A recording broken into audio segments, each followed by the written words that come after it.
Shaun, you guys had the early game this past weekend. So did any guys on the team kind of act like the rest of us and just watch 2, 3, 4 go down and just kind of take in the playoff chaos, I guess?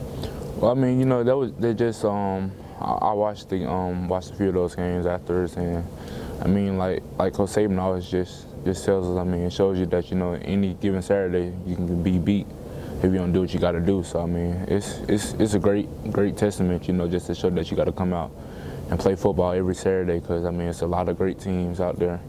I know you guys are locked in every week, but seeing that, is that a good reminder every now and then, just seeing something like that happen? I mean, yeah, I mean, you know, all those teams are great teams. So I mean, just shows you that, you know, you got to come ready to play every Saturday.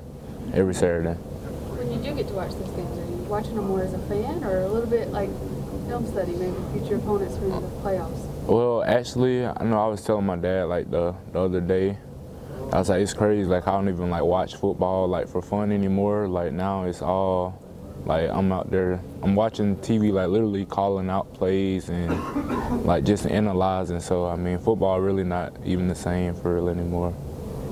What do you focus on? Do you focus on watching the linebackers, how they perform, or are you watching offenses?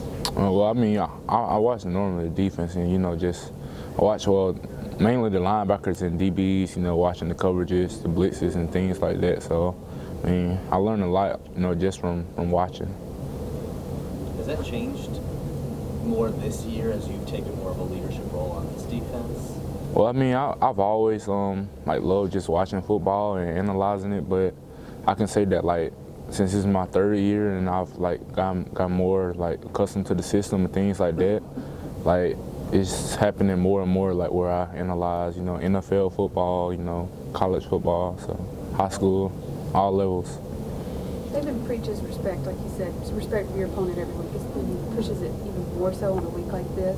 Opponent most people would overlook. But what is his message week to week to sort of keep that fire under y'all? Well, you know, Coach Saban, you know, he always preaches to us, you know, it's all about us guys, you know.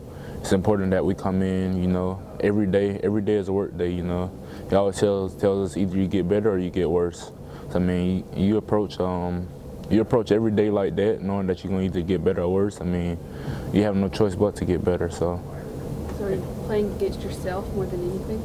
Right, I mean, you know, whenever you can go against great guys at practice, you know, great teammates, I mean, that's always a plus. So, I mean, it's just going to be important that, you know, Saturday we just come out and, you know, play the way that we can and, you know, execute.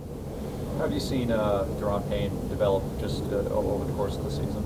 Oh, well, I mean, you know, he's been a really good player for us, and, you know, very strong guy. You know, can pass rush, can do a lot of things. So, you know, it's good to have him playing in front of him. For a guy that, I mean, he was in the rotation last year. For a freshman to come in that front group to work his way in, how special a player do you have to be in order to do that as a freshman? Oh, well, you know, Daron Payne, you know, he's not your. I remember when he first came in, I'm like, man, this guy's not your typical freshman, you know, big, strong, like pound for pound, like one of the strongest players on the team, but, you know, can run like he's almost a linebacker. So, I mean, that just shows you what kind of freak of nature he is. So, you know, he makes my job so much easier, and, you know, I'm glad that I'm going to have one more year with him. Is he the strongest guy on the team? If he's not, he's definitely in the top 3. Who would the top 3 be? I don't even know, honestly. Anything else?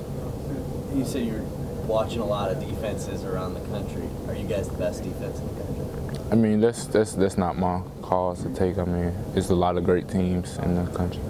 If Chattanooga were the choo-choo, what would be the defense? Would that be the last stop? You said what? If Chattanooga was the choo-choo, what would the defense be? I don't even know what you're talking about. We're going to wrap it up right there.